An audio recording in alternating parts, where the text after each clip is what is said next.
আল্লাহ নবী সালেহ আলাইহিস সালাম তিনি তাদেরকে দাওয়াত দিলেন যে হে আমার জাতিগোষ্ঠীর লোকেরা, এক আল্লাহর ইবাদত করো। তারা অবাধ্য হলো। তিনি সত্যের পথে আহ্বান করলেন, তারা এই কথা শুনলো না। একটার পর একটা আল্লাহর পায়গাম আসে, তারা অবাধ্য হয়, তারা আল্লাহ তাআলার আদেশকে মানে না। সবশেষে সামুদ পুত্র, তারা আবার খুব শক্তিশালী ছিল।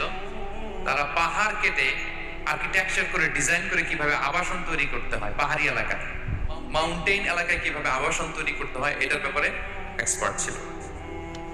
তো তারা সালেহ আলাইহিস সালামকে বলল, সালেহ তুমি পাগল, তুমি জাদুকর, তুমি যে আল্লাহর কথা বলছো আমরা মানবো এক শর্তে, যদি এই পাহাড়ের ভেতর থেকে 10 মাস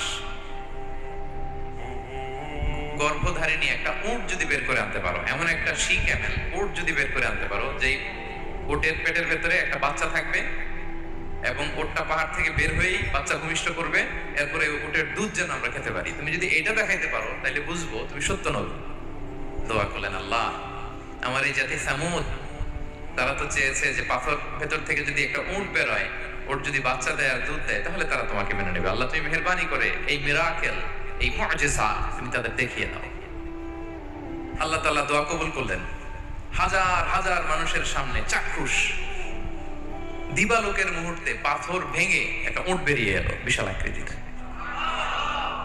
এবং 10 মাস গর্ভধারিণী উট, সাথে সাথে এই উট বেরিয়ে বাচ্চা প্রসব করবে, এবং সাথে সাথে এই ওলান থেকে উটের দুধ বেরোতে লাগলো।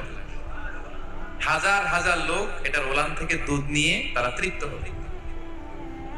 আচ্ছা, এই মুহূর্তে তাদের কি করা উচিত ছিল বলেন তো? আশহাদু আল্লা ইলাহা ইল্লাল্লাহ ওয়া আশহাদু আন্না মুহাম্মাদার রাসূলুল্লাহ ওয়া আশহাদু আন্না সালিহান নাবিয়ুল্লাহ, এটা বলা দরকার ছিল না? দরকার ছিল। কিন্তু তারা একের পর এক ওয়ার্ড তুমি করতে করতে করতে করতে চাক্ষুষ দিনের বেলা এত বড় একটা মুআজিজা দেখার পরেও তারা অস্বীকার করলো।